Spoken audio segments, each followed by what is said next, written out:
মানে তুমি যখনই ফাইবার পিওর ফাইবারটা সরায় নিচ্ছ তখন অপদ্রব্য এবং সিড যেগুলো আছে একসাথে কালেক্ট করা। Ginning has done its to separate the fibres fully from the seeds. Ginning is use to separate whole fibre. It is also use to collect fibre without any effect. Effects হবে না, এখানে effects হবে, যাতে কোনো ধরনের broken না হয়, fibre ছিঁড়ে না যায়, ড্যামেজ না হয়। এই ধরনের পসিবিলিটি থেকে জাস্ট ফাইবারকে সেভ করে অপদ্রব্য এবং বীজগুলো সেপারেট করার প্রক্রিয়াকেই জিনিং বলা হয়ে থাকে। How many types of ginning? We can classify according to the types of machine. Normally we can classify ginning into 3 different categories according to the type of machine. Number 1 we can say saw ginning, second one is McCarthy, and third one is roller ginning. আচ্ছা, এইগুলো খুবই মানে যে simple mechanical process, ভিডিওগুলো তোমরা দেখলেই পারবা। আর McCarthy জিনিংয়ের মধ্যে আবার কয়েকটা আছে, সিঙ্গেল অ্যাক্টিং আছে, তারপর ডাবল অ্যাক্টিং আছে, আর একটা হচ্ছে ডাবল রোলার ম্যাকার্থিং আছে। আর ডিফেক্ট ইন জিনিং, এই জিনিং প্রসেসটা নিয়ে আমি খুব বেশি পড়াবো না, কারণ এটা ফাইবারের মধ্যে যায় না। ফাইবার প্রসেসিংয়ের একটা প্রসেস অথবা ফাইবার কালেকশনের একটা প্রসেস। আমরা যেহেতু ন্যাচারাল ফাইবারগুলো নিয়েই পড়াবো, এই জন্য সময়টা খুব নষ্ট করব না। ডিফেক্ট ইন জিনিং প্রসেস, একটু আগেই আমি বলছিলাম যে we have to remove the seeds or impurities from the fibers by the affecting any types of কি বলে any type of affection like as gene cut, naps formation, তারপর হচ্ছে তোমার fibre damage, crust seed, A lot of wastage, এইগুলো হচ্ছে তোমার কি বলে defects in ginning process.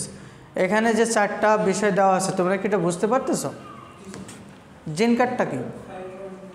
Fibre কেটে যাওয়া, তাই না? আচ্ছা, neps formation, what do you mean by neps? হ্যাঁ, neps, what is neps? What is neps? তোমরা কখনো নেপস শুনছো? নেপস কখনোই শোনো নাই? পড়ো নাই? স্পিনিংয়ে কেউ পড়ো নাই? নয়েল পার্ট সেন্টেন্স, নেপস, এগুলো পড়ো নাই কখনো? কখনোই পড়ো নাই? এখন বলে পড়ছি, পড়ো নাই?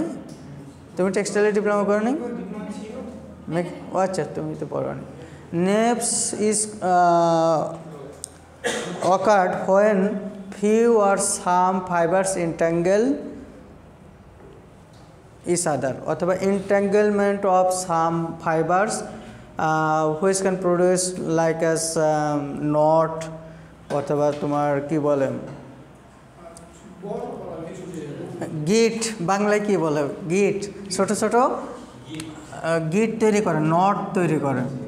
অনেকগুলো ফাইবার, এরকম ফাইবার আছে, যদি কোনো মেকানিক্যাল প্রসেসিংয়ে যে এভাবে জড়ায়া যায়, entanglement of some fibers or few fibers, this is called naps. ঠিক আছে? এবং এটা বেশিরভাগই হয়ে থাকে যদি ফাইবারের মধ্যে তোমার ইমম্যাচিউর ফাইবার থাকে। ম্যাচিউর ফাইবার, ইমম্যাচিউর ফাইবার কেন হয় বলছিলাম, মনে আছে? কেন হয়?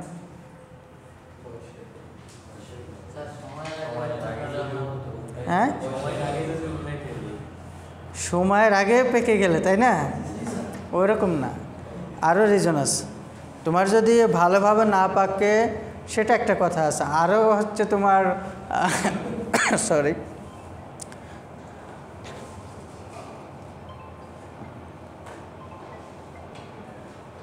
শুক্রবার দিন আমার আসলে ক্লাস নেওয়া খুবই চাপ। হ্যালো, আসসালাম, মাহফুজ। হ্যাঁ, আলহামদুলিল্লাহ, বলো। আমি ক্লাসে আছি, একটু ওয়েট করতে হবে।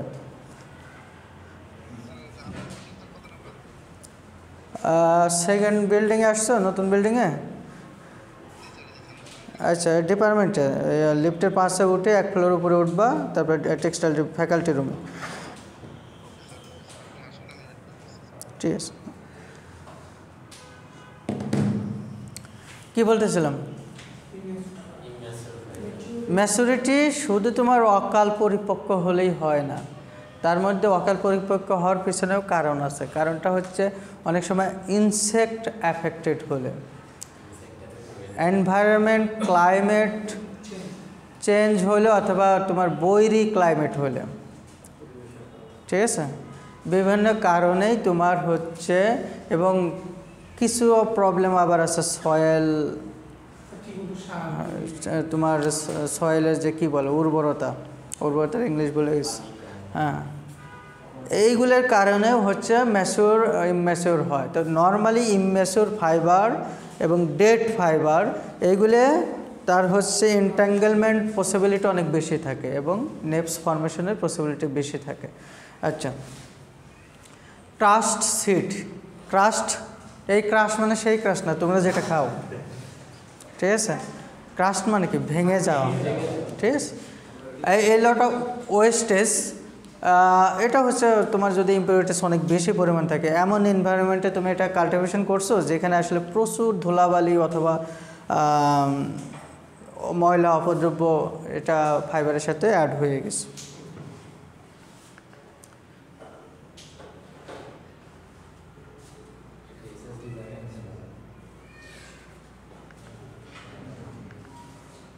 ওটা ভিডিও ছিল মনে হয়, দেখছো? হ্যাঁ। আচ্ছা, operation of the cotton ginning, এখানে দেখো ইমেজটা একটু দেখো। এগুলো তোমরা ডিপ্লোমা যদি পড়াশোনা করে আসো তাহলে আমরা বহু তাকাইছি। আমরা যখন ইন্ডাস্ট্রিয়াল ট্যুরে গেছি তখনও দেখেছি, আবার আমাদের কোর্স ওয়ার্ক হিসেবে আমাদের প্র্যাকটিক্যালি এগুলো ড্র করা লাগছে। তোমরা কি করছো এখন, তোমাদের কি পড়ায় জানি না। এটা হচ্ছে তোমার অপারেশনাল কটন জিনিং, একটা সজিনিং মেশিন। দেখো এখান থেকে সিট কটন একদম বীজ তোলা, সেটা দেওয়া হচ্ছে। এখানে একটা বিটারের মতো আছে, সেই বিটার দিয়ে জাস্ট হচ্ছে এটাকে কি করা হচ্ছে, ওপেন করে দেওয়া হচ্ছে, কটনটাকে ওপেন করে দেওয়া হচ্ছে। এবং বীজগুলো এইখানে দেখো গ্রিড বার আছে, এটাকে বলে গ্রিড বার, যেটা হচ্ছে ফাঁকা ফাঁকা সে থাকে। এবং এই জায়গায় দিয়ে জাস্ট হচ্ছে ভারী জিনিস, নর্মালি ফাইবারটা একটু হালকা থাকে, ভারী অপদ্রব্যগুলো এখানে পড়তে থাকে, আর একদম ফ্রেশ ফাইবারগুলো এভাবে পরবর্তীতে কালেক্ট করে নিয়ে আসা হয়। এবং লিন্ট এবং linters, what do mean by lint এবং লিন্টার্স?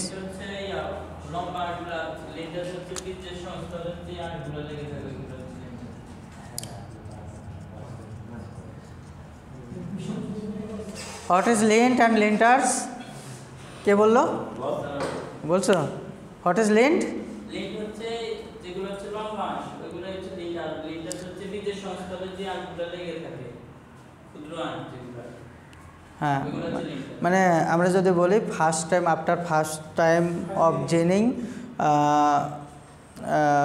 যে ধরনের ফাইবার আমরা পেয়ে থাকি ওইটাকে আমরা বলে থাকি লিন্ট। আর বীজের সাথে যেগুলো ছোট ছোট ফাইবার, ব্রোকেন ফাইবার, আদার্স কিছু থাকে সেগুলোকে আমরা বলি লিন্টার্স। গুড। এখানে মানে একটা ভিডিও ছিল, এটা হচ্ছে রোলার জেনিং। দেখো জাস্ট হচ্ছে রোলার কভারিং থাকে, যে সিট কটন এখানে যাইতে থাকে, এখানে একটা স্টেশনারি রোলার থাকে, একটা রোটারি রোলার থাকে, একটা স্টেশনারি নাইফ থাকে। জাস্ট এখান থেকে ফাইবারগুলি শুধু ঢুকতে পারে, বীজ ঢুকতে পারে না। ফাইবারগুলি ঢুকতে পারে রোলারের, এবং রোলারটা যদি এভাবে মুভ করতে থাকে এবং কন্টাক্টে যদি তোমার ফাইবারগুলো যেতে থাকে, ফাইবারগুলো তো নর্মালি কি একটু সূক্ষ্ম, ফাইনেস্ট, আর বীজগুলো ওখানে আটকে পড়ে যায়।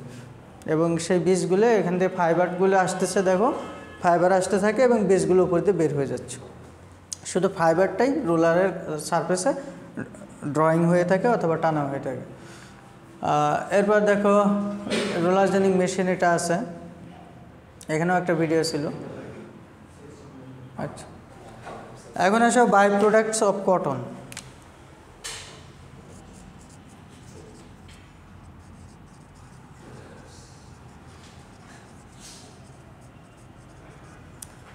বাই প্রোডাক্ট মানে কি? By product. প্রয়োজন হয় না পরে। The raw cotton passes through several cleaning process before it is baled. As a result, the grower obtains valuable byproduct that amount approximately to 1/6 of the entire income derived from the cotton plant. তোমরা কখনো cotton অয়েলের নাম শুনছো? হ্যাঁ, cotton অয়েলের নাম শুনছো? Super শপে পাওয়া যায়, তাই না? এডিবল, এডিবল মানে ভোজ্য, খাবার যোগ্য, তাই না? আচ্ছা, cotton linter short hair like fibres used in making regenerated fibres. যে লিন্টাসটা পাচ্ছে মানে বীজের সাথে থাকে, মানে লং ফাইবার না, ইউজেবল ফাইবার না, সেটাকে আমরা লিন্টাস বলতেছি। এবং এটা রিজেনারেটেড ফাইবার হিসেবে আমরা ইউজ করতে পারি। ওই ফাইবারের সাথে আমরা সিনথেটিক অনেক কিছু ইউজ করে নতুন ফাইবার ডেভেলপ করতে পারি। তারপর হচ্ছে hulls, outside portion of seed rich in nitrogen used as fertiliser. এবং বীজের যে খোসাটা, বীজের খোসা আছে না, ভিতরে তো তোমার অয়েলি ম্যাটেরিয়ালটা থাকে, খোসাটা আমরা কি করতে পারি, হাস্কটা আমরা কি করতে পারি, ফার্টিলাইজার, সার হিসেবে ইউজ করতে পারি। তারপর inner seed, inner seed, seed inside the হাল গিভস কটন সিড অয়েল। ওই যে বললাম অয়েলি। আমার কথা কি বুঝতেছো সবাই, শুনতেছো? কটন শুধু ফাইবারই প্রডিউস করে না, কটনের যে বীজ থাকে সেই বীজকে আমরা বিভিন্ন কাজে লাগাইতে পারি। এবং জিনিং করার পরে যে ক্ষুদ্র আঁশগুলো আছে সেটা দিয়ে আমরা নতুন ফাইবার, নতুন ধরনের ফাইবারের সাথে, সিনথেটিক ফাইবারের সাথে মিক্সিং করতে পারি, ব্লেন্ডিং করতে পারি, আবার ওটাকে রিজেনারেট করতে পারি। যেমন হচ্ছে তোমার ভিসকস ফাইবার, রিজেনারেটেড সেলুলোজিক ফাইবার, সেটাও আমরা তৈরি করতে পারি।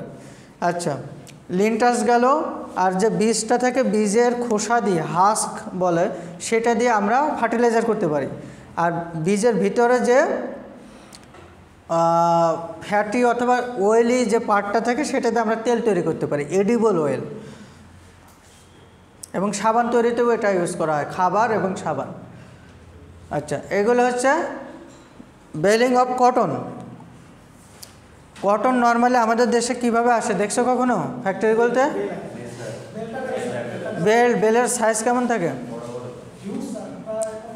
অনেক বড়, 400 পাউন্ড এরকম থাকে না? আচ্ছা, এইগুলো ম্যাক্সিমাম ক্ষেত্রে অলমোস্ট 98% কটনই চলে আসে বাইরে থেকে। কোথা থেকে আসে? Egyptian, America, Mexico, Brazil, China, India, Pakistan, India, Pakistan, ঠিক আছে, এই দেশগুলোতে। এবং সেগুলো হচ্ছে তারা এই কটনগুলোকে একটা নির্দিষ্ট ডাইমেনশনে হাইড্রোলিক প্রেশারের সাহায্যে 400 পাউন্ড তোলা, এরকম একটা এই টেবিলের মতো একটা সাইজে নিয়ে আসা খুব ইজি না, জানো? তোলা তুমি যদি 5 কেজি রাখো দেখবে যে অনেক জায়গা জুড়ে আছে। হাইড্রোলিক প্রেশার দেওয়া হয় এবং খুব বেশি পরিমাণ প্রেশার দেওয়া হয়, দিয়ে সবগুলোকে স্টেনলেস স্টিলের ওয়্যার দিয়ে এটাকে বাঁধা হয়। এবং এটা ডিপেন্ড করে হচ্ছে আসলে শিপমেন্টের উপরে, তার ইয়ার উপরে, যে কত পাউন্ডের বেল করবে। আমি 400 পাউন্ড দেখে আসছি যখন জব করেছি। এবং এটা এইভাবেই চলে আসে।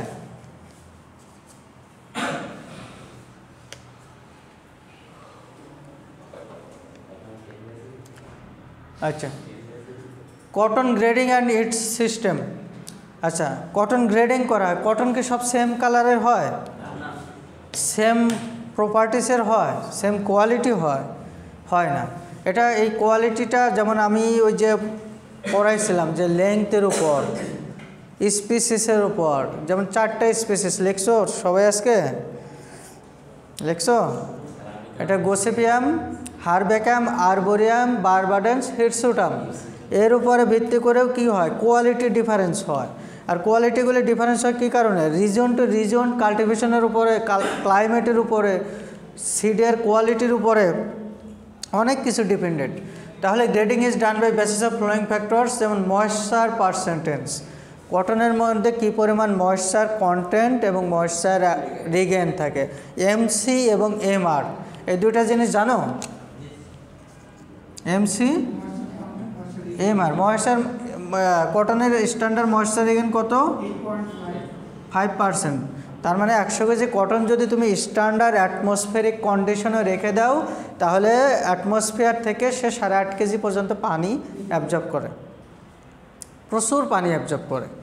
আর যদি তুমি কি মানে নর্মাল আমাদের দেশের মতো তোমার ওই গরমকালে সামার সিজনে যদি নর্মাল কন্ডিশনে রেখে দাও এনভায়রনমেন্টাল কন্ডিশনে, তাহলে দেখবে যে 13-14 কেজি পর্যন্ত চলে গেছে, মানে 100 কেজির 113-14 কেজি হয়ে গেছে।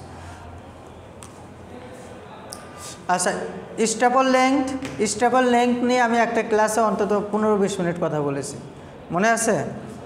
স্টেপল মানে ছোট স্বল্প, স্টেপল মানে ছোট স্বল্প, লেংথ হচ্ছে দৈর্ঘ্য, স্বল্প দৈর্ঘ্য।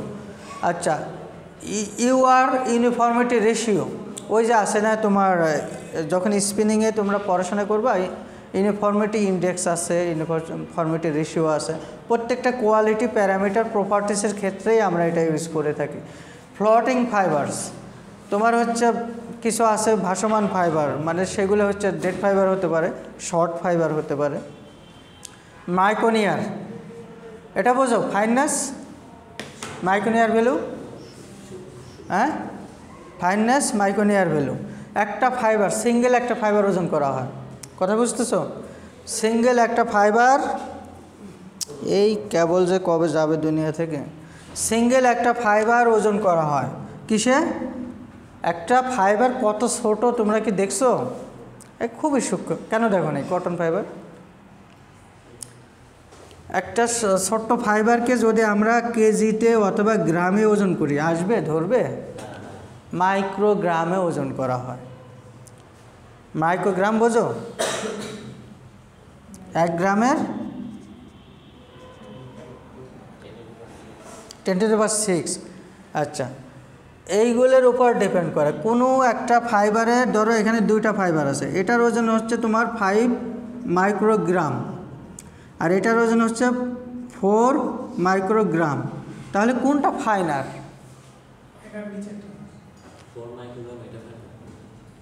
হ্যাঁ সরি, উল্টা লিখছে, এটা একটা মোটা না, এটা চিকন না, এটা 4 এটা 5, কোনটা চিকন? ওজন যত কম হবে তত সূক্ষ্ম হবে। এই পিছনে বুঝতেছো?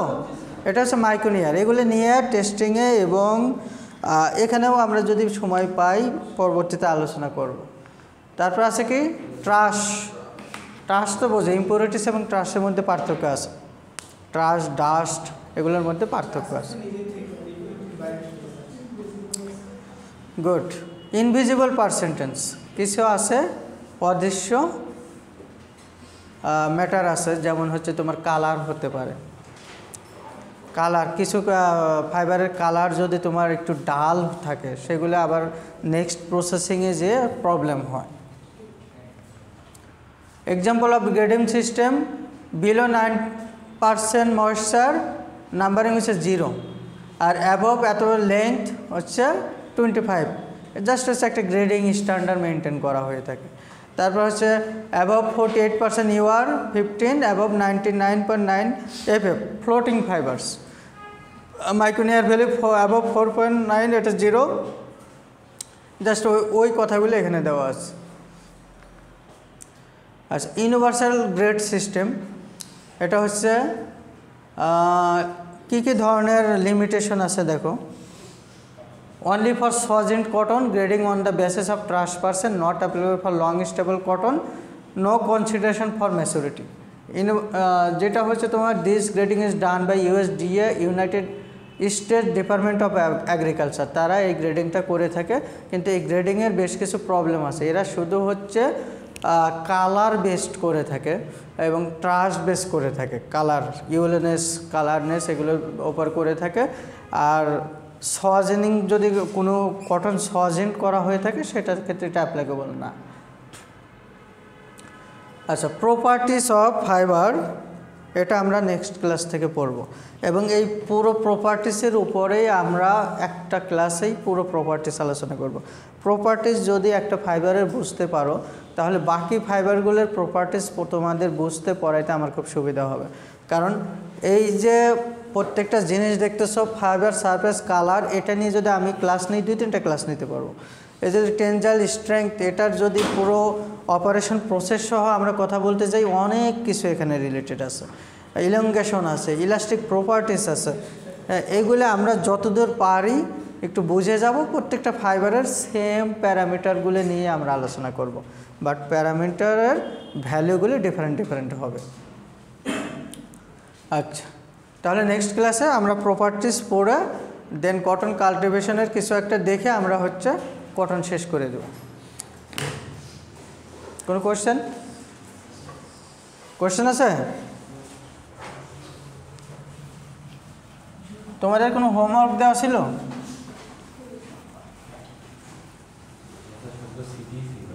শুধু সেটাই ছিল? এটা বন্ধ করো।